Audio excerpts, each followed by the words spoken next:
to what Deirdre was saying in terms of how we carry out our discussions. The Sanders Institute believes a vital democracy depends on an informed electorate, civil discourse, and bold progressive ideas. So you've talked about the civil discourse.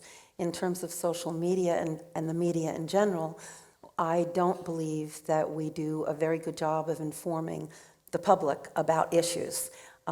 So in Bernie's campaign, social media played a really wonderful role because people were sharing things on social media much more than the media was the mainstream media was covering the campaign.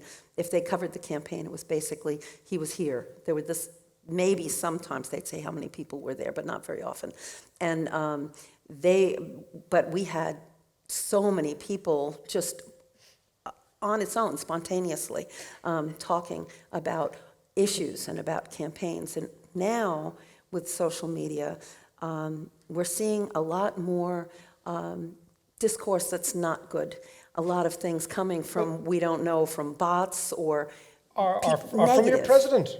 This is the interesting thing. You have Donald Trump in one fell swoop has used Twitter to totally disrupt the traditional model. And fair play to him. If you decide that you use whatever power you have, the biggest disruptor to the media is the president.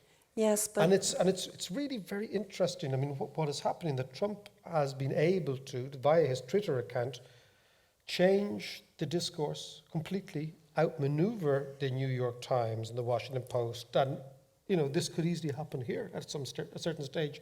I mean, how do you fight that? How do you change that? Actually, Bernie's social media outperforms the New York Times, the Washington Post, all of the media, yes. But he doesn't use tweets to say terrible things about people. He uses all the social media and videos to talk about the issues that affect people's lives. And the views are amazing. And then he's known, everybody that that suggests things, the political consultants, which we don't have. But people always say, well, you should write a smaller email and ask for money. And he'll write, you've received them, long emails telling them about things and never thinking to ask about money. So, and then he gets money from it anyway, because people want to be informed. And involved. And that's the thing. What we need to do with social media, I hope, is let people know that these personal attacks, and not just social media, but campaigning or just every day, like you said, President Trump does, tell the media, tell the candidates, tell everybody, we don't want to hear negative ideas. We don't want to read negative ads, receive negative mailings. We want to hear issues. We want to hear facts. We want to hear analysis. And we want to hear directly from you about why we should be supporting you and your ideas, and not why we should be against somebody else. And so that's what we strive to do at the Sanders Institute. That's what Bernie strives to do in the Senate seat.